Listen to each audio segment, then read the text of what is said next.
Chers lecteurs de l'Investir Tech, bonjour et bienvenue pour cette suite de vidéos. Aujourd'hui, je vais répondre à la question « Qu'est-ce que Bitcoin? D'où ça vient ?» Alors, on va passer quelques images en revue. Je vais essayer d'abord de vous parler de la naissance de Bitcoin, d'où est-ce qu'il vient, quelles sont ses bases idéologiques, qui sont les gens qui ont créé Bitcoin et pourquoi ils l'ont fait. On va voir un peu que c'est un sujet complexe, c'est un sujet un petit peu technique, mais il est important de comprendre parce que tout cela va donner, en fait, va asseoir votre compréhension de cet investissement pour savoir quelle est sa valeur réelle. Voilà, alors on va regarder tout ça. La première chose à comprendre, c'est que Bitcoin est né d'un mouvement qui est un mouvement technologique et avec une revendication politique, c'est le mouvement des cypherpunks. Cypher en anglais, ça signifie le chiffrement. Et punk, cypherpunk, en fait, c'est un jeu de mots parce qu'il y a un mouvement que vous connaissez peut-être, Heroic Fantasy, qui s'appelle le cyberpunk. Il y a des films avec ce style de choses. C'est un mouvement, on va dire, un peu futuriste.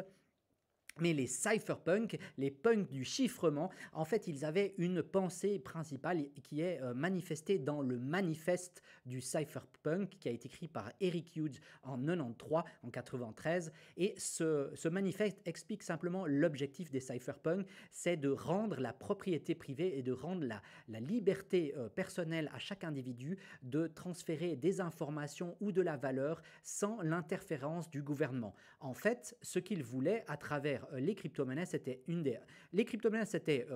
un des projets, mais le projet principal, c'était surtout l'anonymisation et de permettre les transferts de messages sans qu'un intermédiaire soit informé. Donc, c'est eux qui utilisent le chiffrement pour que d'une personne à une autre, on puisse se transférer par Internet des messages sans que quelqu'un le voie.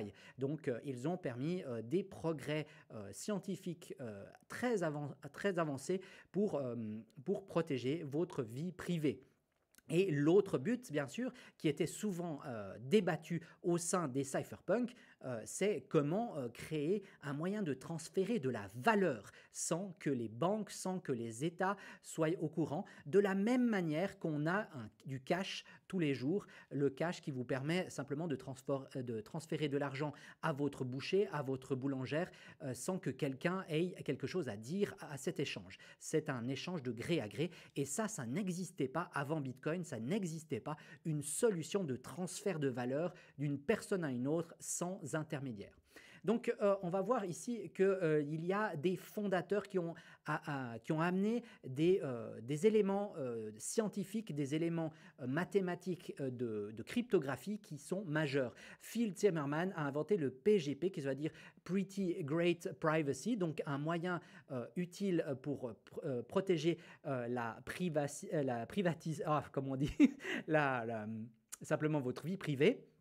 Et pour la petite histoire, il avait inventé un code justement cryptographique et son code a été banni par le FBI parce que c'était vu comme un moyen, comme une arme cryptographique. Et lui, pour protester, il avait même mis le code de son software sur un t-shirt et il s'amusait à voyager avec le code sur son t-shirt pour montrer que finalement, ce n'est pas une arme, c'est simplement un langage. Le langage mathématique, c'est un langage. Et il pense que, et je pense que d'ailleurs il a gagné son procès, c'est que le code est finalement garanti par le droit à la liberté de parole. Et c'est ça qui lui avait permis justement de se faire connaître avec le PGP, qui est un des piliers qui a permis la création de Bitcoin. Une autre personnalité, c'est Nick Szabo. Il a inventé le BitGold, qui était un précurseur de Bitcoin. Et là aussi, il y a pas mal d'éléments de Bitcoin qui existaient dans BitGold, sauf que BitGold a été uniquement un projet, il n'a jamais réussi à le lancer et il y avait un pilier qui manquait à son code, c'est ce qu'a inventé Adam Back. Adam Back, c'est un Britannique qui a inventé le Hashcash.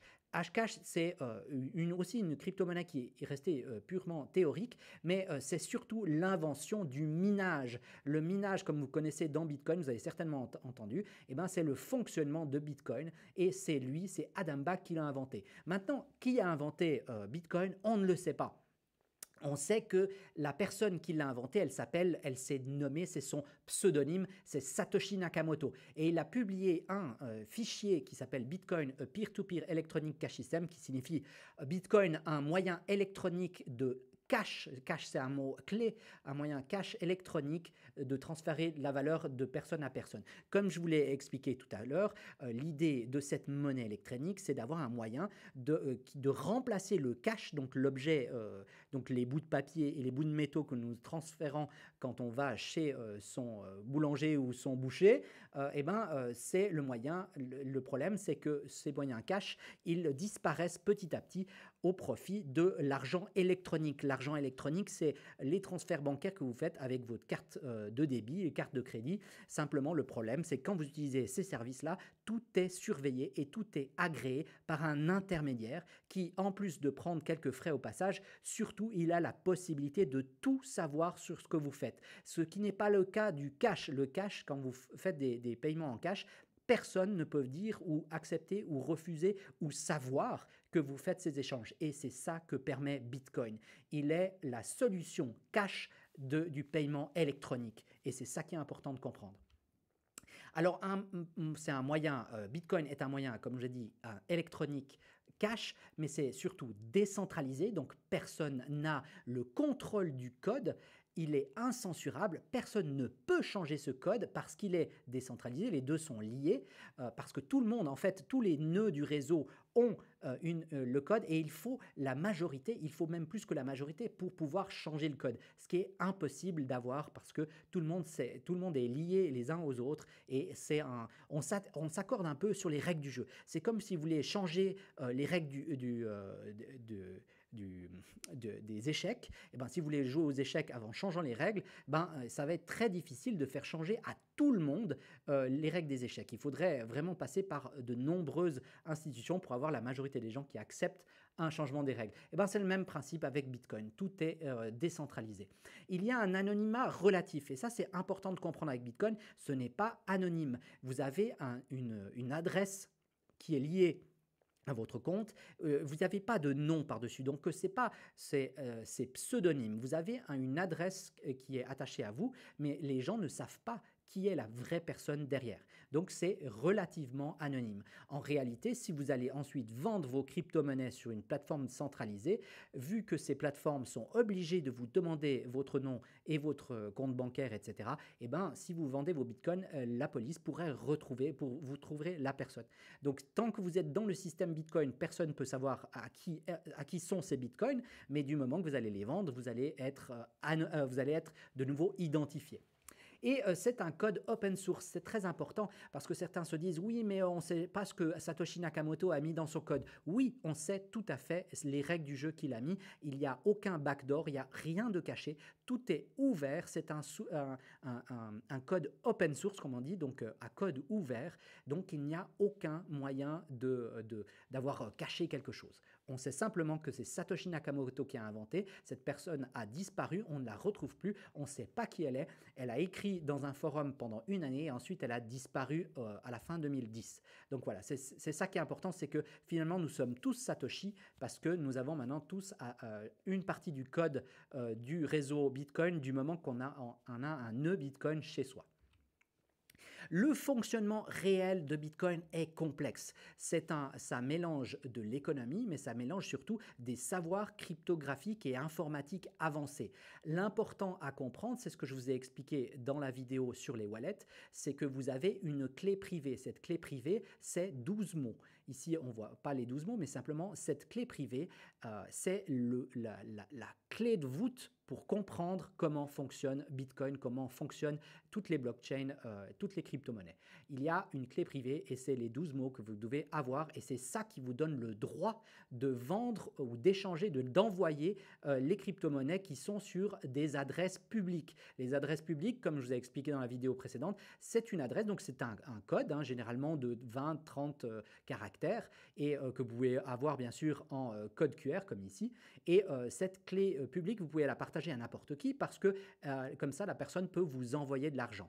Mais pour que vous puissiez utiliser cet argent qui sont sur ces adresses, il vous faut la clé privée. Et la clé privée, il faut d'abord l'utiliser au moment où vous allez utiliser un software qui vous met en contact avec la blockchain. Mais ensuite, normalement, vous n'avez plus besoin de redonner cette clé privée. Généralement, vous êtes protégé après plus qu'avec un mot de passe. Je vous en ai parlé dans la vidéo précédente.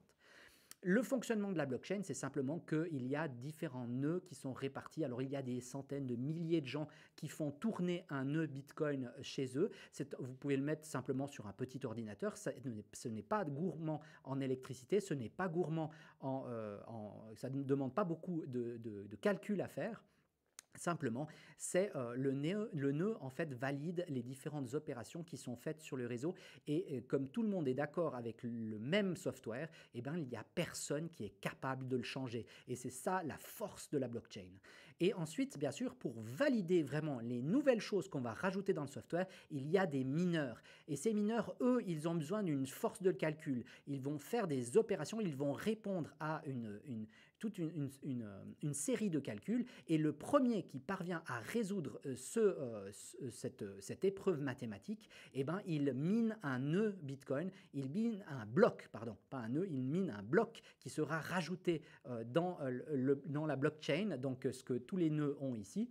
Et cette personne qui a réussi à gagner le concours, qui a réussi à miner le bloc, eh ben, il va gagner une récompense. Cette récompense, ce sont des nouveaux bitcoins. Et il faut savoir qu'il y aura de moins en moins de bitcoins jusqu'à ce qu'on atteigne les 21 millions de bitcoins. Donc ces mineurs, ils gagnent des bitcoins. Ils gagnent actuellement 3,125 bitcoins au moment où ils ont miné un bloc. Mais ils gagnent aussi les frais de transaction. Actuellement, les frais de transaction sont très bas. Les mineurs, ce qu'ils veulent surtout, c'est gagner ces 3,125 bitcoins par bloc miné. Les frais de transaction représentent une petite fraction de cette valeur, mais dans le futur, quand tous les blocs seront minés, ce seront surtout les frais de transaction qui représenteront leur récompense de minage. Donc pour l'instant, c'était bien sûr une énorme question. Comment est-ce que le service de minage va continuer à prospérer en sachant qu'il y aura de moins en moins de Bitcoin comme récompense? Eh bien, la réponse a été bien sûr l'élévation du prix de Bitcoin, mais également les frais de transaction qui représentent de plus en plus d'argent pour les mineurs. Voilà, donc ça c'est une grande question. Je ne vais pas rentrer dans le minage parce que c'est extrêmement complexe, mais l'important c'est de comprendre que ces gens qui minent des bitcoins, il faut savoir que les blocs sont minés chaque 10 minutes. Donc chaque 10 minutes, il y a une entreprise de minage qui gagne la récompense de 3,125 bitcoins ainsi que les frais de réseau et qui rajoute un bloc à la blockchain. Un bloc c'est quoi? Eh bien c'est simplement toutes les transactions qui ont été faites durant ces 10 minutes. Donc quand vous transférez de votre clé publique, donc quand vous êtes sur vos toilettes, vous allez envoyer à une adresse de quelqu'un d'autre, vous allez envoyer de l'argent, vous allez envoyer des bitcoins ou des ethers ou quoi que ce soit, et ben ça va rentrer ensuite dans les nœuds et finalement un mineur va valider cela en réussissant à faire la calculation avant les autres et toutes ces transactions seront rajoutées dans un bloc qui est rajouté à la blockchain qui revient dans les nœuds du réseau. Voilà, c'est très simplement expliquer comment fonctionne la blockchain. Je vous ai expliqué également d'où viennent finalement ce mouvement, à quoi il répond Bitcoin, à quel problème. Je vous avais expliqué aussi dans une autre vidéo. Maintenant, je vous ai montré un peu techniquement comment ça fonctionne. J'essaye de garder des formats courts dans ces vidéos. Voilà, vous avez des petites bribes. Pour aller plus loin, je vous invite toujours d'aller voir sur Plan B Network, qui est un super site de référencement avec des cours gratuits qui vous permettent de comprendre Bitcoin, de comprendre comment fonctionne la blockchain. Je pense que c'est capital pour comprendre la valeur derrière les crypto-monnaies. Et je vous retrouve tout prochainement pour un prochain cours.